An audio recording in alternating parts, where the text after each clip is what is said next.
What is the non-farm payroll? So basically, the non-farm payroll is a measure that goes out every first Friday of every month at 8:30 Eastern.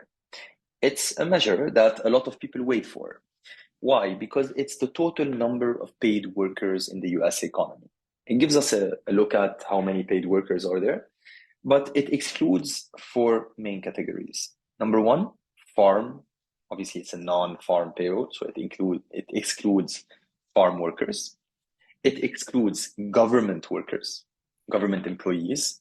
It excludes private household employees, employees like employed in private households, and it includes nonprofit employees that work in NGOs, right? And so, what do we have to look at when we are looking at the non-farm payroll? Well, first of all, we look at the job creation. So, how many jobs were created in the market?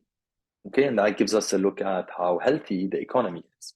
Number two, it does include the unemployment rate. And so we have to look at the unemployment rate and see what's the level of unemployment so that we can see how healthy is the market as well. Number three, it includes the wage growth. So how much growth did wages have during this period? And so that's a very important indicator to see how much is the purchasing power of people, because that will impact consumer confidence and that will impact purchasing power and demand, and therefore trigger the economy in some kind of way. And the last thing you want to worry about when it comes to non-farm payroll is that there are always revisions to this number. So the number you see at first might change, and sometimes drastically, based on the statistics and the numbers and the research that goes out and moving forward. So you want to look at the non-farm payroll as a data that comes out on the spot. But when you're looking at it a week afterwards or a month, you want to look at the revisions and see how did the revisions impact that number.